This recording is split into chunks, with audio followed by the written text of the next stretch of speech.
A grizzled mountain man walked into a frozen saloon with a heavy bag of raw gold and a desperate demand.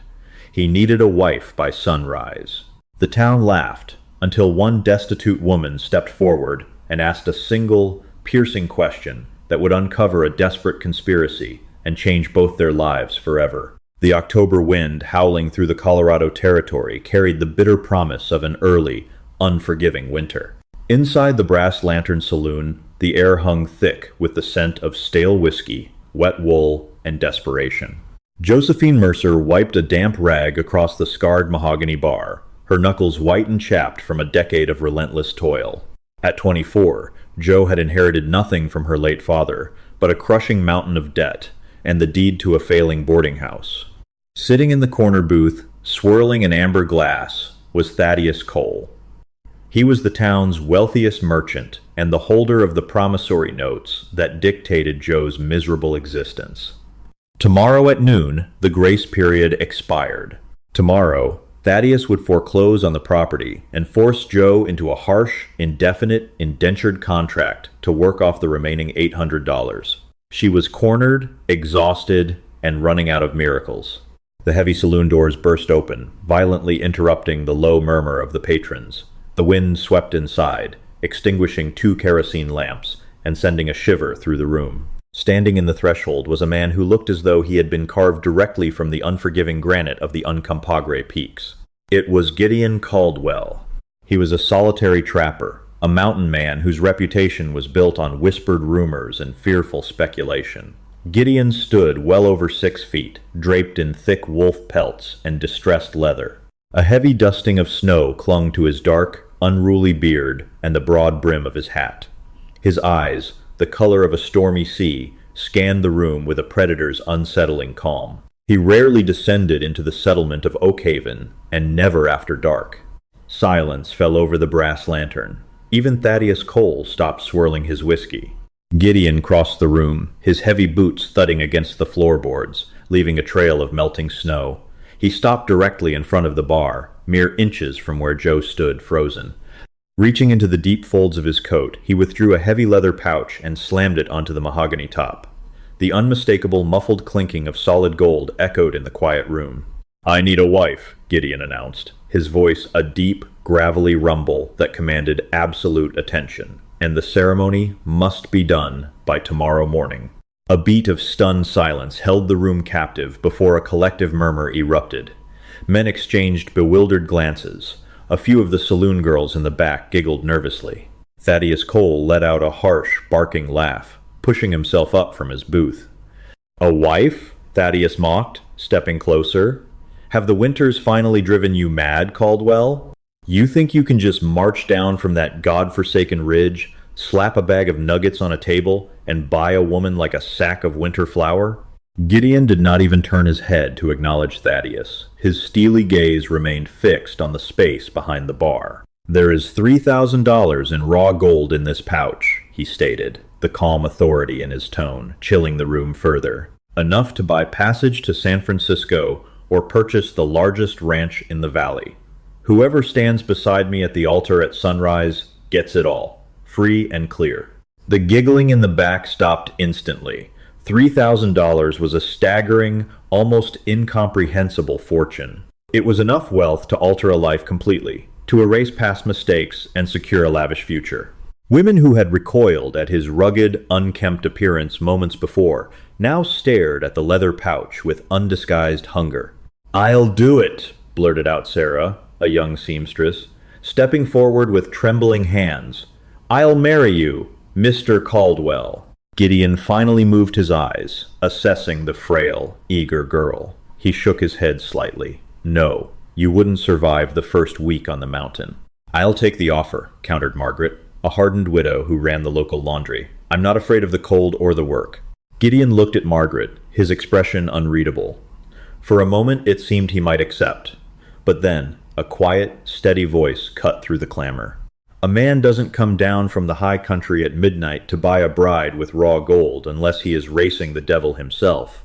The room quieted again. Jo Mercer slowly set down her damp rag. She met Gideon's intense, imposing gaze without flinching. Her heart hammered against her ribs, but her posture remained perfectly straight.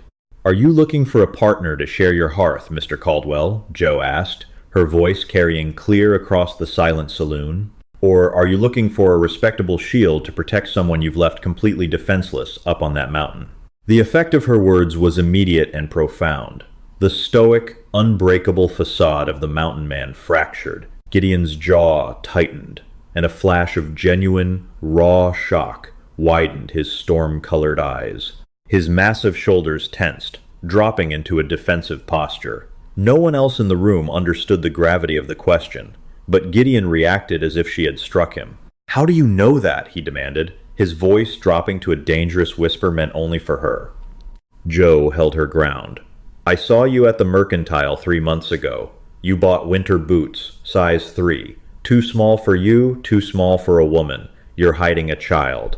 And if you need a wife by tomorrow morning, it means someone is coming to take that child away, and you need the legal standing of a respectable household to stop them."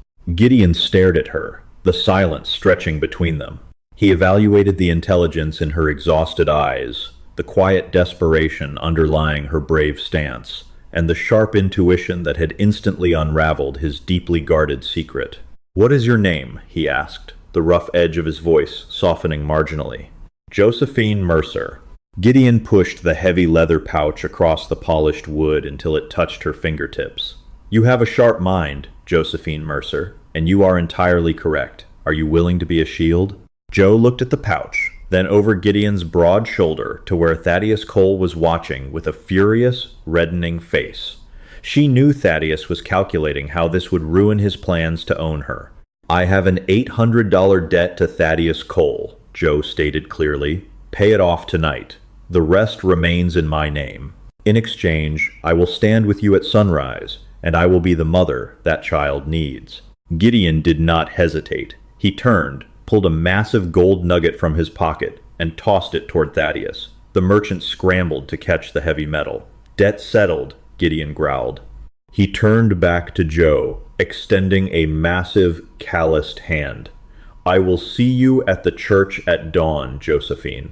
The morning sun struggled to pierce the heavy, gray clouds as Joe stood in the freezing vestibule of the Oakhaven parish. She wore her late mother's faded blue velvet dress, the nicest garment she owned, shivering as the frosty air seeped through the thin material. Reverend Higgins stood before the altar, his breath pluming in the cold church, looking nervously between the bride and the towering groom. Gideon had arrived precisely at dawn, washed and wearing a clean, albeit rough-spun flannel shirt and a dark wool coat. He looked less like a wild beast and more like a formidable, serious man. The ceremony was painfully brief. There were no flowers, no music, and no congregation, only the hurried, breathy recitation of ancient vows.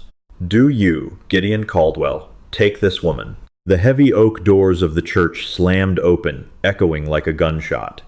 Thaddeus Cole stormed down the aisle, flanked by Sheriff Amos Davies. "Hold this sham of a wedding!" Thaddeus bellowed, his face flushed with righteous anger. "This woman is under contract to my establishment." A piece of raw gold tossed in a saloon does not clear the legal paperwork. "Caldwell!" Gideon turned slowly. He did not reach for the heavy revolver strapped to his hip, but his entire demeanor shifted into something terrifyingly predatory. Joe instinctively stepped back, sensing the sudden, dangerous tension radiating from him. "The nugget I gave you was weighed by the assayer an hour ago," Gideon said, his voice deadly calm. "It was valued at $940. That clears her debt of $800, the interest, and leaves a surplus. I have the receipt in my pocket." He shifted his gaze to the lawman. "Sheriff Davies, are you here to uphold the law, or are you here to run errands for a disgruntled shopkeeper?" The sheriff, a pragmatic man who had no desire to tangle with a mountain man over a settled debt, put a hand on Thaddeus's chest. "He's right, Thaddeus. The assayer confirmed it. The debt is legally void. Let them finish." Thaddeus sneered, his eyes filled with venom as he looked at Joe. "You'll freeze to death up there, Mercer, or he'll tire of you and leave you for the wolves." Gideon stepped protectively in front of Joe, completely blocking Thaddeus from her view. "Finish the vows, Reverend," he commanded without looking back. Flustered, Reverend Higgins rushed through the final pronouncement. I now pronounce you man and wife. There was no celebratory kiss. Gideon simply nodded to the minister, placed a gold coin in the collection box, and gently took Joe's elbow. We must leave, now.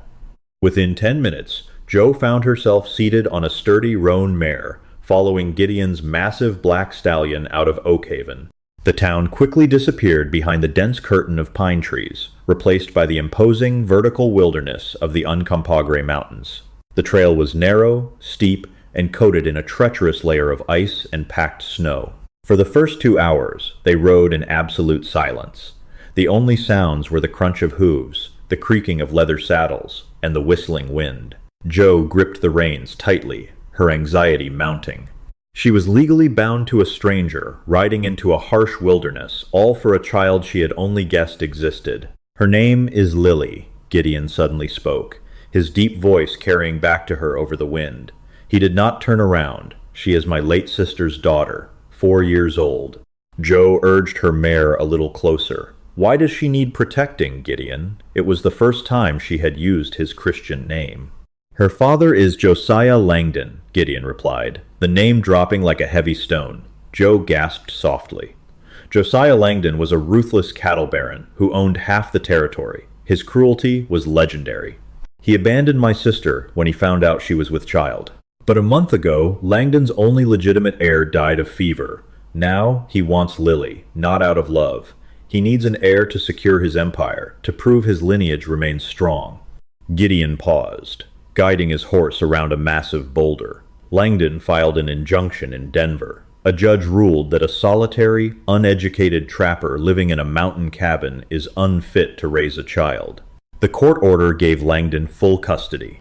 He hired men to come and take her. I needed a legal wife, a respectable woman. With you, I can petition the federal judge to overturn the order based on a stable family environment. Without you, I have to fight Langdon's men with bullets, and Lily spends her life looking over her shoulder.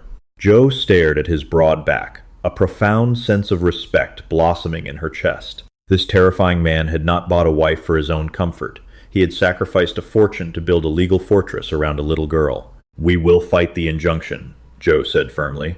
I can read the law. My father had legal books. We will fight him. Before Gideon could respond, the sharp, unmistakable crack of a Winchester rifle shattered the mountain's silence. The snow next to Joe's mare exploded in a shower of white powder. The horse reared up, screaming in panic. Joe lost her grip on the reins, tumbling backward from the saddle. She hit the icy ground hard, the breath leaving her lungs in a painful rush. "Joe!" Gideon roared. Another shot rang out, splintering the bark of a nearby pine tree. Langdon's men had not waited for the court. They had found the trail. Gideon leapt from his stallion while it was still moving. He hit the ground rolling, drawing his heavy revolver in a single, fluid motion.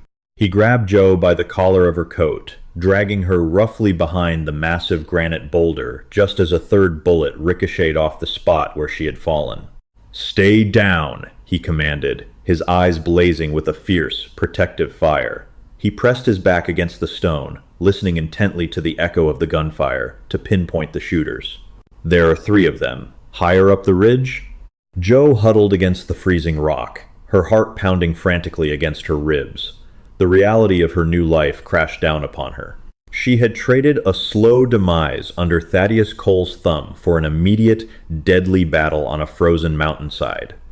Gideon checked the cylinder of his weapon. He looked down at Joe, his expression softening just a fraction. He reached out, his rough thumb brushing a stray flake of snow from her pale cheek.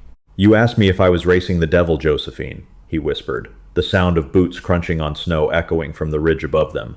"The answer is yes, and he just caught up to us." The icy wind whipped across the granite boulders, carrying the sharp, metallic scent of spent gunpowder. Josephine huddled against the freezing stone, her breath coming in ragged, white plumes. Above her, Gideon Caldwell was a study in lethal concentration. He did not panic. He did not rush. He moved with the calculated precision of a man who had spent his entire life outsmarting predators in the high country. "They have the high ground," Gideon murmured, his voice a low, steady rumble that somehow pierced through the howling wind. 3 rifles. lever-action Winchesters, by the sound of the reports. They're fanning out to box us in against the cliff edge. Joe looked at the sheer drop just a few yards to their left. A fall there meant certain death on the jagged rocks of the Uncompahgre Gorge below. "What do we do?" she asked, her voice trembling despite her desperate attempt to stay brave. "I am going to move up the right flank, through the dense timber," Gideon instructed, his storm-colored eyes locking onto hers. "They will track my movement because I will make sure they see me. You stay exactly here. Do not move, Josephine. Not even if you think I am dead." Before she could protest, Gideon surged upward, a massive shadow detaching from the rock. He sprinted toward the tree line, intentionally kicking up a cloud of snow. Instantly, a volley of gunfire erupted from the ridge. Wood splintered, and snow exploded around him, but Gideon was impossibly fast, diving behind the thick trunk of a ponderosa pine. Joe pressed her hands over her ears as the deafening crack of rifle fire echoed through the valley. She squeezed her eyes shut, praying to a god she hadn't spoken to since her father's passing. Minutes stretched into an agonizing eternity of silence, broken only by the whistling wind. Then, the distinct, booming roar of Gideon's heavy Colt revolver shattered the quiet. Once, twice. A heavy thud echoed from the rocks above, followed by the frantic crunching of boots retreating through the crusty snow. Joe waited, her heart pounding against her ribs, adhering strictly to Gideon's command. Finally, after 10 grueling minutes, the crunch of heavy footsteps approached her boulder. She gasped, shrinking back, but it was Gideon. His heavy wool coat was torn at the shoulder, a dark stain spreading across the fabric, but his eyes were calm. "2 are down," he said simply, offering his uninjured arm to help her up. "The 3rd lost his nerve and ran for his horse. He's heading back to the valley to warn Langdon. We have a small window. Ride." They mounted their frightened horses and pushed upward, ascending above the timberline into a brutal, desolate landscape of white and gray. The trail became nearly invisible, but Gideon's stallion navigated the treacherous path by memory. As the sun began to dip below the jagged peaks, casting long, purple shadows across the snow, a small, sturdy cabin materialized from the surrounding forest. It was built of thick, unpeeled logs, tucked beneath a massive rocky overhang that shielded it from the worst of the winter blizzards. Smoke curled lazily from a stone chimney, offering a promise of warmth that made Joe's frozen limbs ache with anticipation. Gideon pushed the heavy oak door open, motioning for Joe to enter. The interior was surprisingly warm, smelling of cedar, dried herbs, and wood smoke. In the center of the room, sitting on a woven rug near the hearth, was a tiny girl with a mop of unruly dark curls. Lily. The 4-year-old clutched a carved wooden wolf, her large, terrified eyes darting from Gideon to the strange woman beside him. "Uncle Gid," the little girl whispered, her voice fragile. Gideon immediately dropped to his knees, ignoring the bleeding wound on his shoulder. His massive frame seemed to shrink as he pulled the little girl into a gentle embrace. "I'm here, little bird. You're safe." Joe stood by the door, overwhelmed by the profound tenderness radiating from the rugged mountain man. This was the terrifying beast of Oakhaven? This gentle giant holding a frightened child? Gideon pulled back and gestured to Joe. "Lily, this is Josephine. She has come to stay with us, to help keep the bad men away." Joe slowly knelt on the floorboards, removing her frozen gloves. She offered a soft, reassuring smile. "Hello, Lily. That is a beautiful wolf you have." Lily hesitated, then took a tiny step forward, holding out the wooden toy. Joe accepted it gently, feeling an instant, fierce surge of protectiveness wash over her. At that moment, looking into the innocent eyes of Josiah Langdon's discarded daughter, Joe knew she would fight to the death to keep her safe. Later that evening, after Lily had fallen asleep in a small alcove bed, Joe insisted on tending to Gideon's shoulder. As she cleaned the shallow graze with hot water and iodine, she noticed a stack of legal papers resting on a rough-hewn desk in the corner. Her father's training kicked in, and she couldn't help but read the top document. It was a federal mining claim registered with the United States Land Office in Denver, under the name of Sarah Caldwell Gideon's late sister. "This isn't just about an heir, is it?" Joe asked softly, wrapping a clean bandage around Gideon's muscular arm. Gideon sighed, staring into the flickering fire.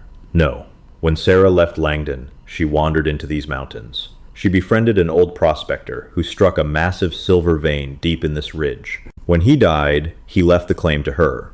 When Sarah died, the claim transferred to Lily. Joe's eyes widened in realization. Langdon doesn't just want a child, he wants the silver. Under federal law, if he gains legal custody of Lily, he gains total control over her assets until she is of age. He'll strip the mountain bare and cast her aside again. Gideon nodded heavily. That is why he bought the local judge to sign the injunction, and that is why he will not stop until we are dead. By midnight, the Colorado winter unleashed its full fury. A massive blizzard slammed into the Uncompahgre Range, burying the cabin in 3 feet of snow and dropping the temperature well below zero. The storm was a temporary blessing. It meant Josiah Langdon's men could not immediately follow them up the mountain, but it also meant Joe, Gideon, and Lily were entirely cut off from the rest of the world. For 3 days, the storm raged. The forced isolation transformed the small cabin into a sanctuary of quiet intimacy. Joe took over the cooking, utilizing Gideon's well-stocked pantry of smoked venison, dried beans, and preserved berries. She spent hours reading worn storybooks to Lily, whose initial fear quickly melted into bright, giggling affection. Gideon spent the days fortifying the cabin.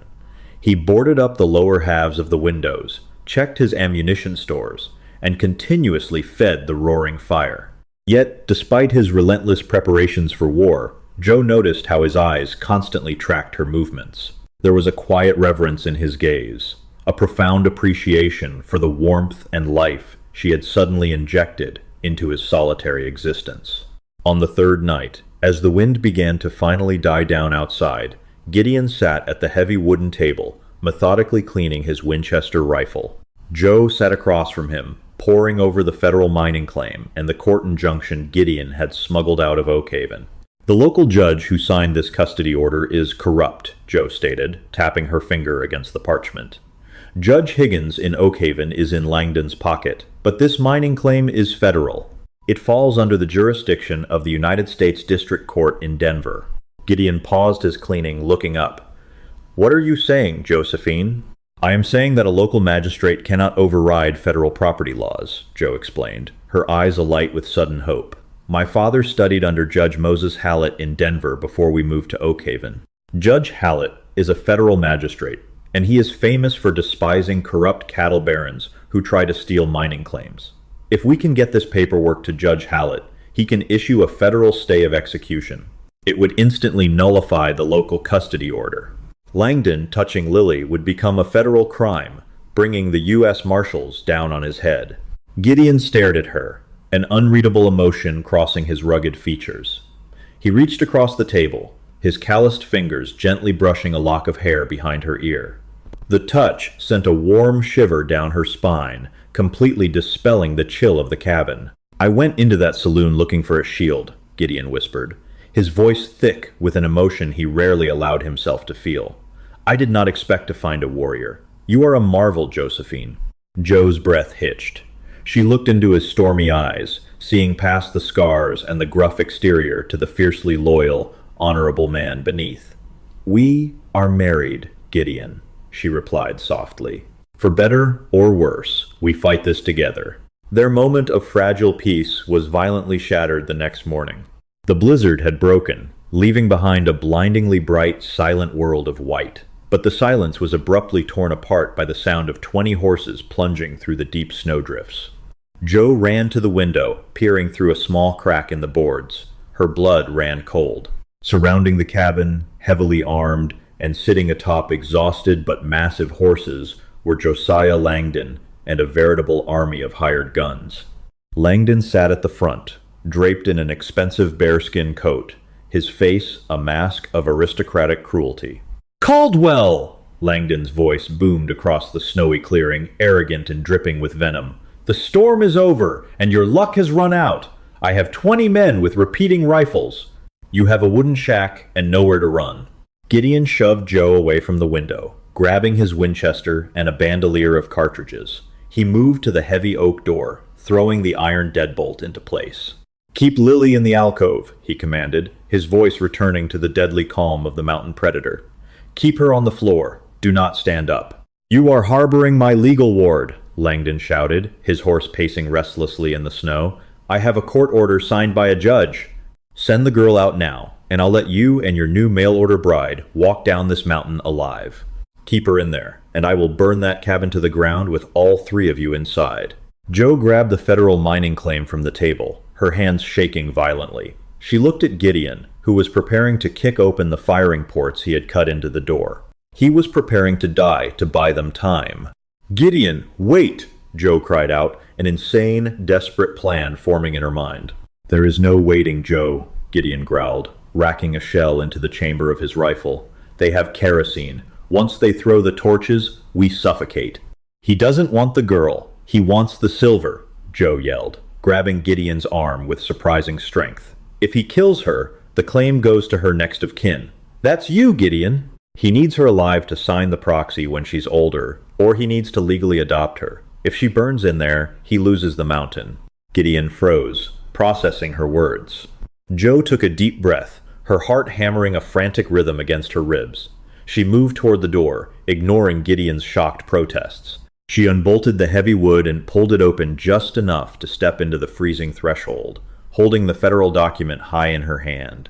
"Josiah Langdon!" Joe screamed into the frigid air, her voice echoing off the canyon walls. "Fire a single shot, and I toss this federal mining claim into the hearth. Without it, you'll spend the next 10 years fighting the U.S. government in court." Langdon's men raised their rifles, but Langdon violently threw up his hand, signaling them to hold. The cattle baron narrowed his eyes at the defiant woman standing in the doorway, realizing the game had just fundamentally changed. Josiah Langdon stared at the fragile piece of parchment fluttering in Josephine's trembling hand. The howling wind of the Uncompahgre Gorge seemed to hold its breath. The cattle baron's face contorted, a vicious war between his immense greed and his stark fear of federal imprisonment raging behind his dark eyes. He knew Judge Moses Hallett in Denver. Every corrupt man with a stolen fortune in the territory knew Judge Hallett. The federal magistrate was a relentless force of nature who had already hanged 3 cattle rustlers the previous spring. "You are bluffing, little girl," Langdon snarled, though his horse danced anxiously beneath him. "You wouldn't burn a fortune. You are a penniless tavern maid. That paper is worth millions in silver ore." Joe did not flinch. She took a step back, positioning the bottom edge of the federal mining claim directly over the flickering, orange flames of the hearth just inside the doorway. The heat curled the corners of the parchment. "I don't care about the silver, Mr. Langdon," Joe shouted, her voice ringing with absolute, unyielding conviction. "I care about the little girl sleeping on the floor behind me. Give the order to fire. Watch it burn. Then explain to the United States Land Office how you murdered a child for a legally voided mountain." Langdon's jaw clenched so tightly it seemed his teeth might shatter. He raised his hand, preparing to signal his men to fire anyway, betting his empire on the hope that she would pull the paper away. But the twist did not come from Langdon. It came from the men he had hired. The lead mercenary, a scarred veteran of the plains named Caleb Miller, slowly lowered his Winchester rifle. He spat a dark stream of tobacco into the pristine snow and looked at his employer. "Stand down, boys," Caleb ordered his men, his voice a low, gravelly rasp. "What did you say?" Langdon whipped his head around, his eyes wide with furious disbelief. "I pay you. Raise your weapons." "You pay us to evict squatters and chase off rustlers, Josiah," Caleb replied calmly, resting his rifle across his saddle horn. "You didn't pay us to murder a legal wife, burn a 4-year-old child alive, and declare open war on a federal magistrate. If she drops that paper in the fire, every marshal from here to Cheyenne will be hunting us. The silver ain't worth a federal noose." A murmur of agreement rippled through the ranks of the mercenaries. One by one, 20 rifles were lowered. The grand, terrifying army of the wealthiest cattle baron in the territory dissolved in the face of Joe's brilliant, desperate gamble. "You cowards!" Langdon roared, his face turning a dangerous shade of violet. "I'll see you all hang for breach of contract. I'll do it myself." Langdon dropped his reins and reached frantically for the pearl-handled Colt revolver strapped to his hip.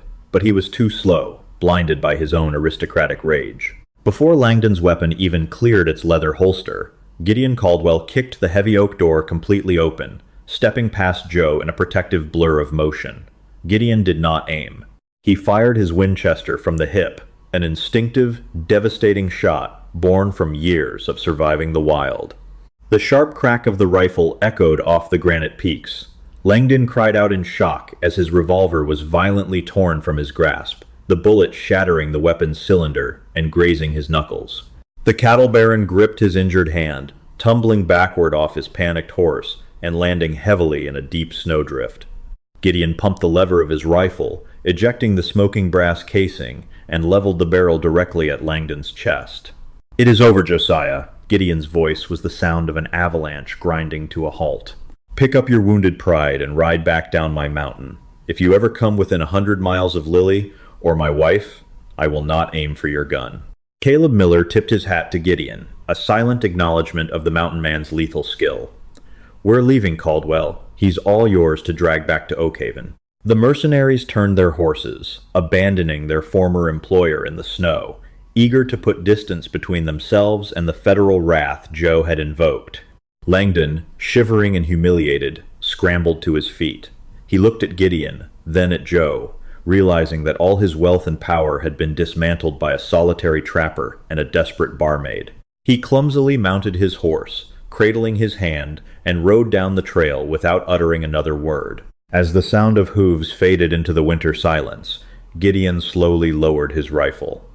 The overwhelming adrenaline left his body in a sudden rush, and he leaned heavily against the doorframe. Joe stood frozen, the federal claim still clutched in her hands, her chest heaving with exertion. Gideon turned to her. He reached out, his massive hands gently taking the parchment from her trembling fingers. He set it safely on the table, then pulled Joe into his arms. It was not a gesture of protection this time, but one of profound, overwhelming gratitude. "You saved us," Gideon whispered, burying his face in her hair, inhaling the scent of wood smoke and vanilla. "You saved her." Joe wrapped her arms around his waist, pressing her face against his chest, listening to the steady, strong beat of his heart. "We saved each other, Gideon." 3 months later, the spring thaw transformed the Uncompahgre Range into a vibrant paradise of wildflowers and rushing streams. The federal court in Denver, presided over by Judge Hallett himself, permanently revoked Josiah Langdon's guardianship, granting full custody of Lily and the administration of her silver claim to Gideon and Josephine Caldwell. Langdon, facing federal scrutiny for his attempted corruption, quietly sold his ranches and fled to California, his empire crumbling to dust. Back at the mountain cabin, which had been expanded and filled with new, sturdy furniture bought with the initial silver dividends, Joe stood on the porch, watching the sunset paint the sky in brilliant hues of gold and crimson. Lily was laughing joyously in the meadow, chasing butterflies with the wooden wolf clutched in her hand. Gideon stepped out onto the porch, wrapping a warm quilt around Joe's shoulders. He pulled her close, kissing the top of her head. He had gone into the Brass Lantern Saloon seeking a temporary legal shield, ready to surrender his hard-earned gold for a piece of paper. Instead, he had found a fierce, brilliant partner who had fought an army for a child she barely knew. "I never did properly thank you for that first night in the saloon," Gideon murmured, his stormy eyes reflecting the warm evening light. Joe smiled, turning in his arms to look up at her husband. "You paid my debt, Gideon. We are more than even." Gideon shook his head, a rare, genuine smile softening his rugged features. "The gold was just metal, Josephine. You gave us a family, and that is a debt I intend to spend the rest of my life repaying." He leaned down, and as the last rays of the sun dipped below the jagged peaks, sealing their incredible journey, they shared a deep, lingering kiss, a testament to a wild, untamed love born from desperation, forged in the fires of survival, and bound together forever. If you were captivated by Josephine and Gideon's harrowing journey through the untamed West, and how a desperate marriage turned into an unbreakable bond, hit that like button and share this story with your fellow romance and drama lovers. Don't forget to subscribe and ring the bell so you never miss the next thrilling chapter of our Wild West tales. Your support helps us bring more gripping, real-life inspired stories to life. Drop a comment below on what your favorite twist was. Hi, my name is Palace Stories, the owner and manager of Palace Stories. After watching the video, "I need a wife by tomorrow," the mountain man said, Her question changed everything. I'd really like to know what you think. How did this story make you feel? What stayed with me most was how one honest question completely shifted the meaning of the conversation. At first, the situation felt cold and practical, but the more the story unfolded, the more it became about trust, respect, and two people trying to understand each other beyond appearances. I think that's what made the emotional moments feel genuine. It also reminds me that the words we choose can reveal a lot about who we are and what we truly need. Sometimes a single thoughtful question can open a door that force or pride never could. Do you think the mountain man expected her to challenge him like that? And what moment in the story stayed with you the longest? Thanks for spending time with us on Palace Stories. If this story meant something to you, feel free to leave a comment and maybe like or subscribe for more stories like this. Hi, my name is Robert Bowen, the owner and manager of Rugged Heart Man. After watching the video, I Need a Wife by Tomorrow, the mountain man said, her question changed everything. I'd really like to know what you think. How did this story make you feel? For me, the strongest feeling in this story is curiosity mixed with respect. Sometimes we think we know exactly what we want, but one honest question can make us pause and look at things differently. That's what I enjoyed most here, the reminder that real understanding often begins when people take the time to listen instead of rushing to conclusions. Do you think a single conversation can completely change someone's perspective? And if you were in the mountain man's position, what question would have made you stop and rethink your plans? I'd love to hear your thoughts in the comments. One lesson I take from this story is that it's worth slowing down before making important decisions. In our daily lives, taking a moment to listen carefully and understand another person's point of view can lead to better choices and stronger relationships. If this story meant something to you, feel free to leave a comment. And if you enjoy these mountain man stories, you're always welcome to like the video or subscribe for more.